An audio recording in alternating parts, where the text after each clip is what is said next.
Hello friends, வணக்கம். இன்றைக்கி கொத்தவரங்காய் உசிலி எப்படி செய்யுதுன்னு பார்க்கலாம். கடலைப்பருப்பு, துவரம்பருப்பு பாதி எடுத்து 2 மணி நேரம் ஊற வச்சுட்டேன்.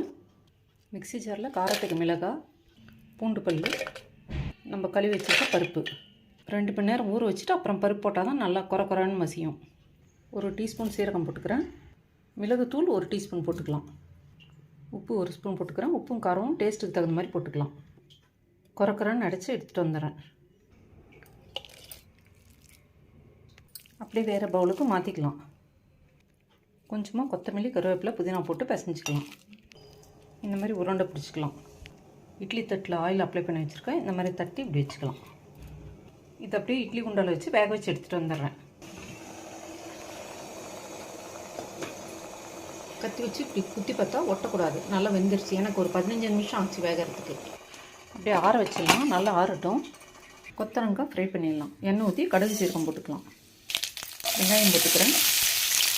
பெருங்காயத்தூள் போட்டுக்கலாம்.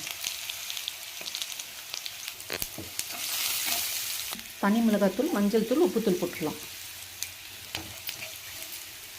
கட் பண்ணி வச்சுருக்க கொத்தவரங்காய் போட்டுக்கலாம். நல்லா ஃப்ரை பண்ணி வச்சு கொஞ்சமாக தண்ணி ஊற்றி வேக வச்சுக்குவோம். நல்லா ஆறிடுச்சு. ஒரு கரண்டி வச்சு எடுத்தோம்னா இப்படி வந்துடும். நான் கத்தி வச்சு எடுக்கிறேன் பாருங்கள். நான் இதில் 2 தான் போட போகிறேன். மிச்சம் 3 அப்படியே எடுத்து வச்சுக்க போகிறேன். நல்லா ஆற வச்சுக்கலாம். சூடாக இருக்கக்கூடாது. நல்லா ஆற வச்சிடலாம். நல்லா ஆறினப்புறம் கை வச்சு இப்படி உதுத்தோம்னா நல்லாவே உதிர்ந்து போயிடும். உதிரலைன்னா மிக்சியில் போட்டு ஒரு பல்ஸ் கொடுத்துக்கோங்க. சரியாக வேகலைனாலும் இப்படி நம்ம உதுக்கும் போது கையிலே ஒட்டிக்கும் பிசுன்னு.